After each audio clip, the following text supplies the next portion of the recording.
Assalamualaikum buat teman-teman semua. Maaf baru bikin video lagi ya. Sekalian saya mau minta maaf ya, mumpung masih di suasana lebaran. Maaf kalau saya ada salah-salah kata ya ke teman-teman semua, sama semua subscriber saya ini. Terima kasih yang udah ngedukung channel ini ya.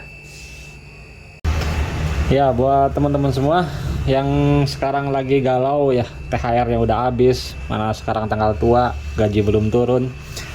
Ini saya bikinin video buat teman-teman yang suka nanya tentang kalau e-racking atau kalau mesin dipasang knalpot racing itu katanya bikin rusak mesin apa enggak. Ini saya buatin ya, saya jawab sekalian saya bikinin video mumpung ini ada knalpotnya. Ini endos. Sebenarnya ini endos, maksudnya tipe knalpotnya ini udah pernah saya bahas. Ini knalpotnya dari MDM Koicang. Cuman ini anaknya yang bikin, si Yudi Kerangan, sama aja. Si Yudi juga itu anaknya Koicang ya. Jadi ini produk MDM. Kalau yang minggu kemarin, yang dulu video kemarin itu saya bahas tentang speknya untuk mesin orang Pakistan ya. Knalpotnya ini. Ya, untuk video ini saya nggak bahas tentang speknya ya teman-teman. Saya cuma mau jelasin ke teman-teman kalau penggantian knalpot racing, terutama e-racking pakai knalpot racing atau pakai knalpot kolong atau telo, bener nggak bikin rusak mesin. Saya buka dulu ya knalpotnya teman-teman ya. Saya edit aja untuk buka knalpotnya ya. Ya teman-teman, ini udah dibuka ya knalpotnya. Ini bahannya galvanis, yang bahan plat karat juga ada. Kalau teman-teman nggak suka dengan galvanis, mau yang plat karat, bisa langsung kontak ke si Yudi aja, bilang aja suruh MMI. Saya nggak jual. Kalau teman-teman minat, kontak langsung ke si Yudi. Harganya juga nggak terlalu mahal. Ini harganya kalau teman-teman beli bijian satuan 350.000 untuk yang spek kayak gini. Ya, sekilas ya teman-teman untuk speknya.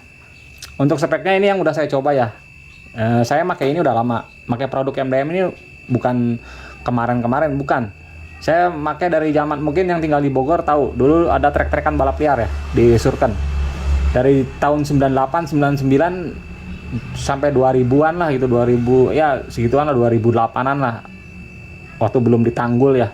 Sekarang kan udah ditanggul, udah nggak bisa. Saya udah pakai. Jadi udah pakai produk ini ya udah 10 tahun lalu, jadi udah hafal lah dengan karakternya. Ya mungkin di saya cocok, mungkin di teman-teman mungkin nggak cocok. Intinya mah cara kita settingnya aja sih sebenarnya, sama penyesuaian di karakter mesinnya. Ya, kebetulan kalau saya pribadi saya lebih cocoknya dengan produk MDM ini. Juga untuk mainan ya, kayak 500 meter atau 1 kilo, ataupun bahkan untuk motor harian standar dar, ini bisa dibilang cukup enak. Gimana ngolahnya aja, gimana settingnya aja, gimana karakter bloknya, gimana kompresinya. Kalau teman-teman bisa set itu dengan tepat, dengan pas lah gitu, ente mau pakai knalpot apa juga sebenarnya enak, asal settingnya bener. Nah sekarang yang jadi masalah, kadang ente ganti knalpot settingnya nggak bener, yang ada mesin jadi error. Nah, makanya teman-teman ada yang bertanya, kalau ganti knalpot e-racking ya, kita khususin di e-racking aja, e-racking pakai knalpot kolong bener nggak ngerusak mesin? Sekarang saya jelasin ya.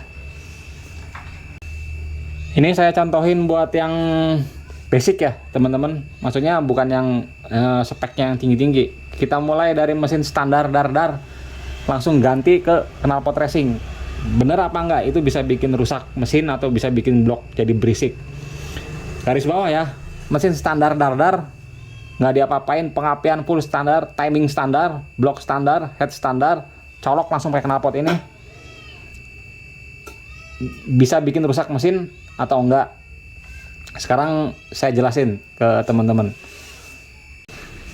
Oke, karena video ini saya khususin untuk bener-bener buat yang awam dan untuk khusus mesin standar dar, colok knalpot kolong. Penyesuaiannya ya teman-teman, kuncinya di sini nih, di karbu. Untuk yang pro atau yang mungkin expert, mungkin bisa selain dari sini, bisa main dari timing api, bisa main dari kompresi, bisa main dari tinggi exhaust, bisa main dari porting blocknya. Cuman ini khusus untuk motor standar dar-dar ya, yang bener-bener standar. Ente ganti knalpot kolong. Kuncinya settingnya di mana? Di sini. Ente nggak usah utak-atik api, utak-atik head, utak-atik kompresi, utak-atik yang lain. Di sini kuncinya untuk motor standar dar-dar ya. Ya, untuk pengenalan basic dasar ya teman-teman untuk karbu.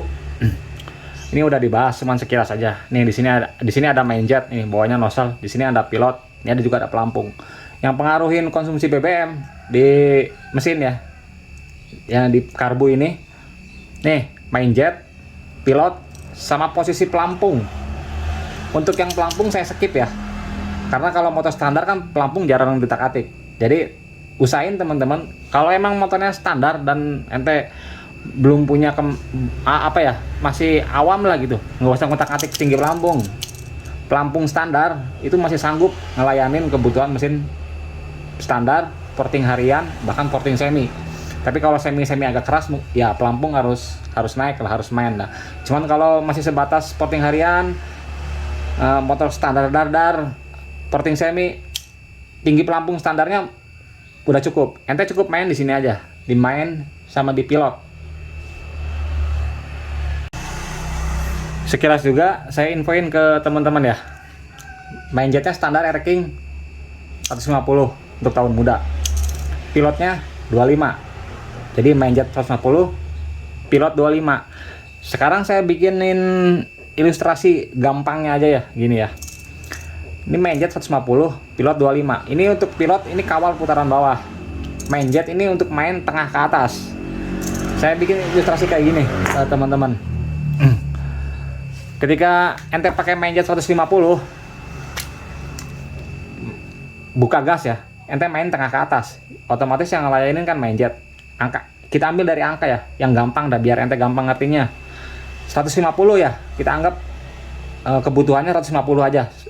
Ini mah perumpamaan aja. Main jet 150, ente buka gaspol sesuai dengan lubang main jet 150. Jangan dikira ya teman-teman, yang masuk ke head kan finalnya di head, busi head finalnya di sini kan, di head.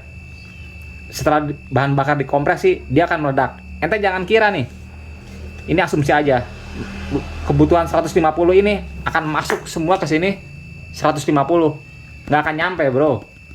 Ini akan hilang, akan ada loss, akan ada kerugian. Ini saya jelasin ya teman-teman, biar gampang ya untuk kerugiannya. Ini ilustrasi aja, MJ.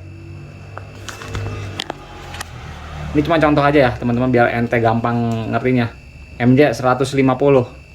Anggap ini kebutuhannya nih, bahan bakar 150 untuk main putaran tengah ke atas. Yang nyampe ke sini nggak akan 150, dia ada kerugian. Salah satu kerugiannya kayak contoh kulit jeruk, lekukan intake, atau kita bahasa kerennya flow. Dia akan hilang nih kerugian flow. Sekitar 20-30% lah, kita ambil apes deh, 30% ya. Akan hilang nih kerugian dari 150 kurangin 30%. Tinggal berapa itu? Sekitar tinggal 105 ya main jet. Kerugian apa lagi yang selanjutnya? Yang paling besar nih, kerugian panas. Ini bahan bakar dari karbu nyampe ke head, kan dia muter tuh, lewat crankcase dulu, terus lewat alur blok dulu, baru nyampe ke head. Itu kan mesin semua pada panas kan, sebagian akan nguap, sebagian akan hilang juga karena kerugian panas. Kita anggap ini kerugian hilang 20% lah. Tinggal berapa nih? Dari 150, 105, tinggal 75 ya. Kerugian apa lagi? Contohnya clearance squeeze. Ya, clearance squeeze pabrik, ente tahu kan, tenggang. Makanya head Air King suka pada gripis kan. Itu kenapa pada gripis? Bahan bakar yang kejebak karena clearance squeeze-nya terlalu renggang untuk motor standar. Clearance squeeze ini bisa nyumbang 10%. Clearance squeeze ceki dah 10%. Berarti ini sekitar berapa ini? Tinggal 60 lah. Teman-teman bisa lihat ya, ini baru 3 yang saya sebutin. Kita anggap kerugian loss-nya 3 item ini. Nyampainya berapa ini? Cuman sampai 60. Artinya dari 150 ini lubang kebutuh yang dipasang di karbu, yang nyampe ke head paling sekitar 50%-nya. 50% juga itu udah bisa dibilang udah hebat. Udah efisiensi thermalnya udah cukup bagus lah.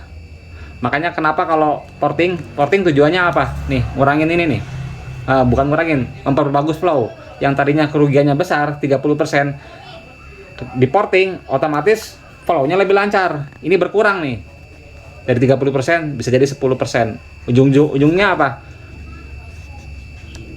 Pembakaran bensin yang nyampe di head, yang dibakar oleh busi lebih banyak, power lebih besar. Nah, sekarang biasanya yang suka dilakuin pemula, yang biasanya suka salah ya, pemula ya. Salah setting di karbu. Ente motor standar, dar, pasang knalpot racing, kombinasi ini, nih, pilot dan main jet ini nggak diganti. Akhirnya gimana kalau ini nggak diganti? Dalam keadaan standar ya, knalpot racing standar sekatnya banyak kan? Berapa titik itu? 3 ya, 3 titik ya. Iya, 3 apa 4 lupa saya. Iya, 3 titik kalau nggak salah. Sekatnya aja. Blok-blok di perutnya. Main jetnya aja 150. PJ-nya 25 untuk yang karbu muda ini ya, untuk yang tahun muda. Ente ganti nih knalpot racing. Ini nggak ente ganti. Ini yang bikin ngerusak mesin. Spoilernya nggak diganti, dia yang ngerusak mesin. Bahasa gampangnya kayak gini. Nggak usah kita analogin dengan mesin. Dengan diri kita aja sendiri ya. Ente kencing terus, buang air kecil terus-terusan, tapi ente minum jarang. Yang dihajar apa? Ginjal. Jangankan mesin. Ente manusia aja pipis terus, tapi minum jarang. Ginjal ente kena. Kalau nggak ginjal, prostat kena. Sama mesin juga. Pembuangannya lancar, keluarannya bagus, tapi suplainya kurang. Ya itu yang bikin error. Itu yang bikin ngerusak mesin. Ujung-ujungnya apa? Mesin nambah panas. Kenapa? Karena campurannya lean, jadi kering. Campuran kering, panas, ngerembetnya kemana-mana. Blok cepat aus. Udah pasti, blok cepat aus. Piston gampang geripis. Head gampang geripis. Detonasi. Iya, kalau kering itu, pokoknya kalau panas itu musuh besarnya 2 tak itu panas. Bukan 2 tak aja sebenarnya, musuh besarnya mesin itu sebenarnya panas. Overheat, bubar mesinnya. Ya, jadi paham ya teman-teman ya. Buat teman-teman semua yang bertanya, kalau ganti knalpot racing di mesin standar rusak nggak? Tergantung. Jawabannya tergantung setupnya. Saya kasih saran ke teman-teman. Tapi gimana knalpotnya juga ya? Gimana knalpotnya juga sih? Cuman kalau ente pakai produk ini MDM, catatan, mesinnya standar dar ya. Jadi ente cuman colok knalpot aja. Pilotnya naikin 2 step. Pilot naik 2, dari 25 naik ke 30. Main jet ini naiknya bisa gede kalau MDM mah. Karena ini si Yudi ngerancangnya buat cari power tengah ke atas. Main jet ini bisa naik 2 sampai 3 step, bahkan 4 step untuk main jetnya.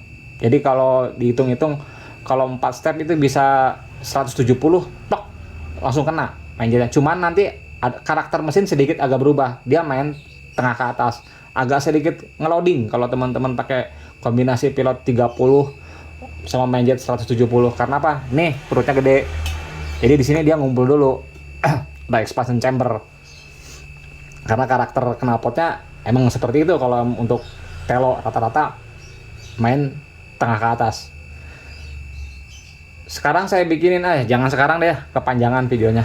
Habis ini saya bikinin contoh video setting knalpot pakai knalpot kolong yang bikin cepet mesin ente rusak. Jadi saya bikinin nanti habis sesudah video ini setting yang salah ya, setting mesin, jadi teman-teman juga memahaminya gampang. Angka udah saya sebutin, nanti teman-teman lihat video selanjutnya tentang reaksi mesin kalau saya settingnya salah.